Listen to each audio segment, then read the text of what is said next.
તો હાલો મિત્રો, સ્વાગત છે તમારું મારા બ્લોગમાં. આપણે આવી ગયા હતા ઘેર ને આપણે જવાનું છે પતંગ ચગાવવા. તો હાલો આપણે જઈએ.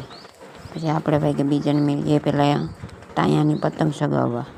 આપણે જોઈને પતંગ ચગાવી દીધી ને આપણે ઊભી ગયા.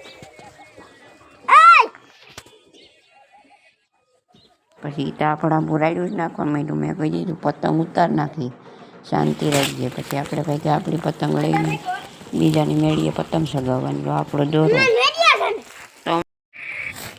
જો આપણો દોસ્તારોને આપણે સગાવવા પતંગ, જો આપણી પતંગ હવે સગવા માંડીને છે.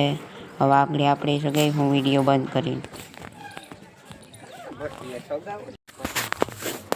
પછી પાછો આપણો વારો આવી ગયો હતો ને હવે આપણે બેસવાનો હતો ને આનો બીજાનો વારો હતો પતંગ ચગાવવાનો. જો હવે આપણી પતંગ ચગાવતી બપોર પછી પાછા આપણે આવી ગયા બીજાની મેળીએ પતંગ ચગાવવા. આપણી બાજુની મેળી કે વાં પવન બરાબર આવતો નહોતો, હાંસ પડી ગઈ ને પતંગ ચગાવીને આપણે ઉતરી ગયા હેઠા. જો બીજાની મેળી ઠેકીને અંદર ગળી ગયા. ના છે બીજાની ફિરકી. ભાઈ આપણો દોરો લઈને આપણે આવ્યા ત્યાં કેટલો દોરો હતો ને જઈએ ત્યાં કેટલો દોરો હોય. પછી હવે આપણે ભેગા ઘેર મળીએ નેક્સ્ટ બ્લોગ.